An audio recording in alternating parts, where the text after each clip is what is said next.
Ankleshwar APS નો મહાકૌભાંડ, DPMC થી CSR fund સુધી કરોડોના ગોટાળાની ચર્ચા, ફાયર સેફટીના નામે ફક્ત કટકી, એપીએસ સામે ઉદ્યોગકારો અને રહેવાસીઓમાં રોષ ફેલાયો છે.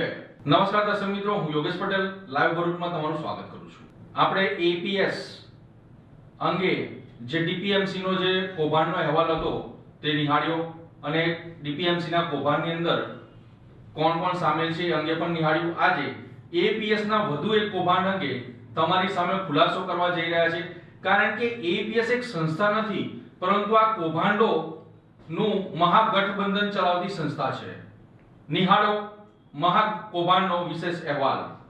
અંકલેશ્વરના એપીએસ અને ડીપીએમસી ને લઈને જે અહેવાલો રજૂ કરવામાં આવ્યા છે, ત્યારબાદ અંકલેશ્વર જીઆઈડીસી રેસિડેન્સ ના રહેવાસીઓ અને ઉદ્યોગકારોમાં ભારે રોષ જોવા મળી રહ્યો છે. સોશિયલ મીડિયામાં ઉદ્યોગકારો અને રહેવાસીઓ દ્વારા એપીએસ ના સંચાલકો સામે ગંભીર આક્ષેપો કરવામાં આવી રહ્યા છે. વર્ષોથી ચેરમેન પદે ચીપકી રહેલા અતુલ બુચ અને વાઇસ ચેરમેન શ્રી નિવાસન પર માત્ર રૂપિયા ભેગા કરવાની રાજનીતિ ચલાવવાના આરોપો ઉઠી રહ્યા છે. લોક ચર્ચા મુજબ ડીપીએમસી માં કરોડો રૂપિયાનું બજેટ હોવા છતાં પણ ફાયર ટેન્ડરો, આધુનિક સાધનો અને પૂરતી એમ્બ્યુલન્સની વ્યવસ્થા ન કરવામાં આવી. જો પારદર્શક કામગીરી થઈ હોત તો આજે અંકલેશ્વરનું ડિઝાસ્ટર મેનેજમેન્ટ રાજ્યમાં મોડેલ બની ગયું હોત, પરંતુ હાલ સ્થિતિ કુવાના દેડકા જેવી બની ગઈ હોવાના આક્ષેપો થઈ રહ્યા છે.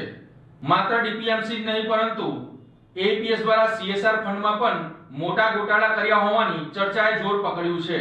અંકલેશ્વર અને દહેજની મોટી કંપનીઓ પાસેથી પર્યાવરણના જતનના નામે કરોડો રૂપિયાનું ફંડ લાવવામાં આવ્યું હોવા છતાં જમીન પર કોઈ કામ બરાબર થયું હોવાના સવાલો ઉઠી રહ્યા છે.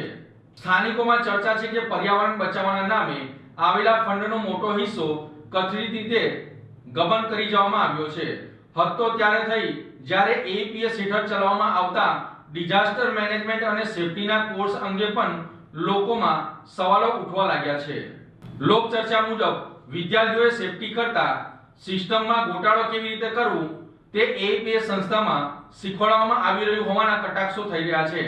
આ આખા મામલે હવે ઉદ્યોગકારો, રહેવાસીઓ અને સોશિયલ મીડિયા યુઝર્સ પારદર્શક તપાસ કરવાની માંગ ઉઠી રહ્યા છે. એપીએસ ના જે અધિકારીઓ છે, ચેરમેન, વાઇસ ચેરમેન પાસે પત્રકાર પરિષદ કરીને ખુલાસો કરવાની માંગ કરી છે. એપીએસ અને ડીપીએમસી ના કથિત કૌભાંડો અંગે વધુ મોટા ખુલાસા જોતા રહો લાઈવ ભરૂચ ન્યૂઝ ચેનલ પર. નિહાળો આવતા અંકે. નમસ્કાર.